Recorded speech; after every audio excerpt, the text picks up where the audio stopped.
Doctor Mohammad Qadeer, सचिव Inaya foundation charitable trust Prayagraj. आज हम उन सेरेब्रल पैल्सी से ग्रसित बच्चों के बारे में बात करना चाह रहे हैं जिन बच्चों में एक्सरसाइज के बाद नेक होल्डिंग, बैठना, घोड़ा बन के चलना ये आ गया है। तो उन बच्चों में घुटने के बल चलने के फ़ायदे क्या हैं, कैसे हमें एक्सरसाइज करानी है, क्या उसके फ़ायदे हैं, ये जानना बहुत ज़रूरी है। तो आज इस पे हम लोग बात करना चाह रहे हैं, बच्चों को घुटने पे चलने के फ़ायदे। बच्चे जब 4 महीने के होते हैं तभी से उनकी गर्दन स्थिर होनी शुरू हो जाती है। 6 महीने तक वो बैठने लायक हो जाते हैं और बिना किसी सहारे के अपने सर को कंट्रोल, नेक होल्डिंग जिसको बोलते हैं, वो आ जाते हैं। उसके बाद वो बैलेंस बनाना उस प्रोसेस से गुजरते हैं जिसको हम लोग बोलते हैं कि बैलेंस बनाना बच्चे में आ गया है। तो घुटने पे चलने से पैर के शरीर को जो है मोड़ना, घुमाना, साथ ही चलने और दौड़ने जैसी ज़रूरी प्रक्रिया को समझना और सीखता है ये बच्चा। जब शिशु पैरों के बल चलता है तो उसमें गति और स्थिति के नियमों को समझने की क्षमता भी आ जाती है। शिशु इस प्रक्रिया से अपनी आँखों, अपनी हाथों की गति में कोऑर्डिनेशन स्थापित करना भी सीख जाता है।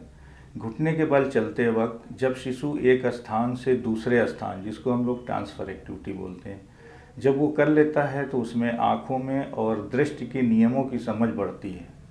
घुटने के बल चलने के दौरान हाथ और पैर दोनों का इस्तेमाल करता है तथा उसमें तापमान, दूरी, गहराई जिसको जैसी वो न जाने अनेक चीज़ों को भी अपने तजुर्बों से सीख भी जाता है और उस वक्त वो इस्तेमाल करना भी सीख जाता है।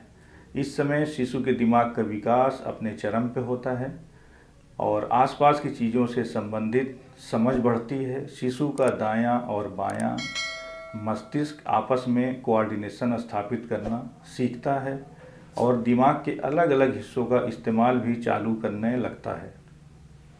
घुटने के बल चलने से शिशु के आत्मविश्वास में बढ़ोतरी होती है क्योंकि वो अपनी ज़िंदगी के बहुत से दैनिक फैसले खुद लेना शुरू कर देता है।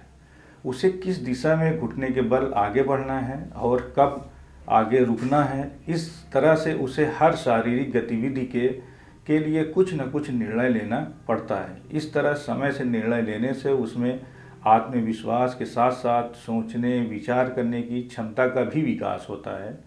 ज़िंदगी के इस प्रकार के छोटे छोटे जो रिस्क होते हैं उसे आगे चलकर उसमें बड़ा जोखिम लेने का साहस पैदा करता है और साथ ही असफल होने की स्थिति में उसके अंदर पुनः प्रयास करने की समझ और साहस विकसित होती है। इस प्रकार का समय आत्मविश्वास दोनों आगे चलकर किसी को पैरों के बल चलने में मदद करता है।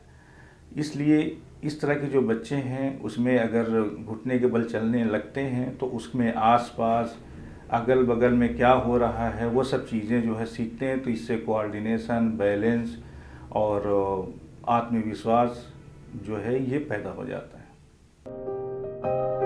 सेरिब्रल पाल्सी एवं बाल अस्थि समस्याओं से संबंधित अधिक जानकारी के लिए हमारे YouTube चैनल इनाया फाउंडेशन को सब्सक्राइब करें।